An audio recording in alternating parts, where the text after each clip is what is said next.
Hello, welcome to Angels food and craft. ഇത് നമുക്ക് ഓവനൊന്നും ഇല്ലാതെ നല്ല സോഫ്റ്റ് ആയിട്ടുള്ള ചോക്ലേറ്റ് ബ്രൗണീസ് റെഡിയാക്കിയാലോ?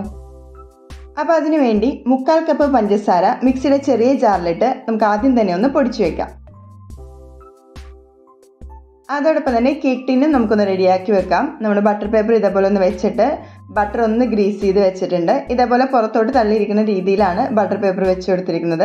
ഇനി നമുക്ക് ഡ്രൈ ആയിട്ടുള്ള ബൗളിലേക്ക് 200 ഗ്രാം ചോക്ലേറ്റ് ചേർത്ത് കൊടുക്കാം, ഡാർക്ക് ചോക്ലേറ്റ്. ഇതിലേക്ക് 100 ഗ്രാം ബട്ടർ, അൺസോൾട്ടഡ് ബട്ടർ കൂടി ചേർത്ത് ഡബിൾ ബോയിലിംഗ് മെത്തേഡിൽ നമുക്കൊന്ന് മെൽറ്റ് ചെയ്തെടുക്കാം. നമ്മുടെ ചോക്ലേറ്റും ബട്ടറും ഒക്കെ നല്ലപോലെ മെൽറ്റായി വരുമ്പോഴേക്കും നമുക്കിതിൻ്റെ ഫ്ലെയിം ഓഫ് ചെയ്ത് ചൂടാറാനായിട്ട് മാറ്റി വെക്കാം. ഇനി നമുക്ക് മറ്റൊരു ഡ്രൈ ആയിട്ടുള്ള ബൗളിലേക്ക് 3 മുട്ട പൊട്ടിച്ച് ചേർത്ത് കൊടുക്കാം.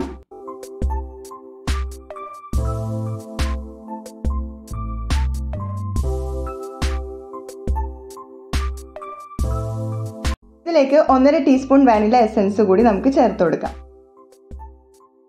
ഇനി നമുക്കിതിലേക്ക് ആദ്യമേ പൊടിച്ചു വെച്ച പഞ്ചസാര കൂടി ചേർത്ത് കൊടുക്കാം. ബീറ്റർ ഉപയോഗിച്ചാണ് ഞാൻ മിക്സ് ചെയ്തെടുക്കുന്നത്. നമുക്ക് മിക്സിയുടെ ജാറിലിട്ടും ഇതേപോലെ തന്നെ മിക്സ് ചെയ്തെടുക്കാവുന്നതാണ്.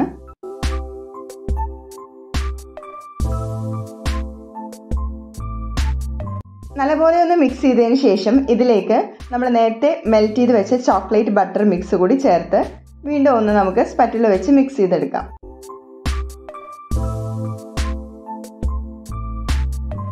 നല്ലപോലെ ഒന്ന് മിക്സായി വന്നതിന് ശേഷം ഇതിലേക്ക് ഒരു അരിപ്പ വെച്ച് കൊടുക്കാം. 3/4 കപ്പ് മൈദ ചേർത്ത് കൊടുക്കാം. അതോടൊപ്പം തന്നെ 1/2 കപ്പ് കൊക്കോ പൗഡർ കൂടി ഇതിലേക്ക് ചേർക്കാം. ഒരു നുള്ള് ഉപ്പ് കൂടി ചേർത്ത് നമുക്കിതൊന്ന് നല്ലപോലെ അരിച്ചെടുക്കാം.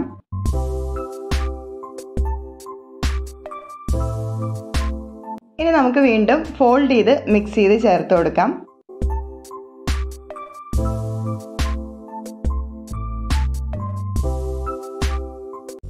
നമ്മുടെ ബ്രൗണി മിക്സ് ഇവിടെ റെഡി ആയിട്ടുണ്ട്. ഇത് നമുക്ക് നേരെ കേക്ക് ടിന്നിലേക്ക് ചേർത്ത് കൊടുക്കാം.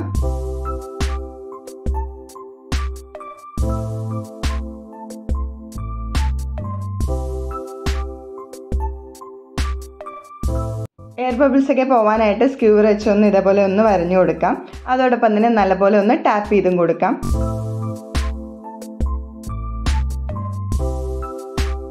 അപ്പോൾ കേക്ക് ബേക്ക് ചെയ്തെടുക്കാനായിട്ട് പഴയൊരു ചീനച്ചട്ടി ഫ്ലെയിമിലേക്ക് വെച്ചിട്ടുണ്ട്. 10 മിനിറ്റ് മീഡിയം ഫ്ലെയിമിൽ വെച്ചതിന് ശേഷം ഇതേപോലെ ഒരു സ്റ്റാൻഡ് വെച്ച് നമ്മുടെ കേക്കിൻ്റെ ടിന്ന് ഇതിലേക്ക് വെച്ച് കൊടുക്കാം. എന്നിട്ട് നമുക്കിത് മൂടി വെച്ച് ബേക്ക് ചെയ്തെടുക്കാം. ഏകദേശം 35 മുതൽ 40 മിനിറ്റിനുള്ളിൽ നമ്മുടെ ബ്രൗണി ഇവിടെ റെഡിയായി കിട്ടും.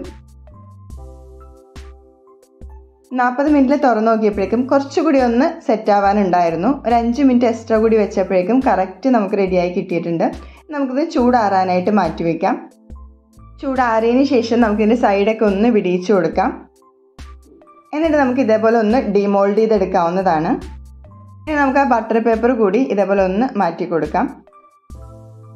അപ്പോൾ ഓവനൊന്നും ഇല്ലാതെ നല്ല അടിപൊളിയായിട്ട് തന്നെ നമ്മുടെ ബ്രൗണി ഇവിടെ റെഡിയാക്കി ഇട്ടിട്ടുണ്ട്. അപ്പോൾ നമ്മൾ ബേക്കറിയിൽ നിന്നൊക്കെ മേടിക്കുന്ന അതേ ഒരു ടെക്സ്ചർ തന്നെയാണ് നമ്മുടെ ഈ ബ്രൗണിക്കും. അതുപോലെ തന്നെ നല്ല അടിപൊളി ടേസ്റ്റാണ്. അപ്പോൾ ഈ ചോക്ലേറ്റ് ബ്രൗണി എന്ന് പറഞ്ഞാൽ എല്ലാവർക്കും ഒരേപോലെ ഇഷ്ടപ്പെടുന്ന ഒന്നാണ്. കുട്ടികൾക്കും മുതിർന്നവർക്കൊക്കെ ഒരേപോലെ ഇഷ്ടപ്പെടുന്ന ഒരു ടേസ്റ്റാണ് ഇതിന്. അപ്പോൾ നമുക്ക് ഓവനൊന്നും ഇല്ലാതെ വളരെ ഈസി ആയിട്ട് ഗ്യാസ് സ്റ്റോപ്പിൽ വെച്ച് തന്നെ റെഡിയാക്കി എടുക്കാൻ പറ്റിയൊരു ബ്രൗണി റെസിപ്പിയാണിത്. നല്ല പെർഫെക്റ്റ് ടെക്സ്ചർ തന്നെയാണ്. നമ്മൾ ബേക്കറിയിൽ നിന്നൊക്കെ മേടിക്കുന്ന അതേ ടേസ്റ്റ് തന്നെയാണ് ഈ ബ്രൗണിക്കും.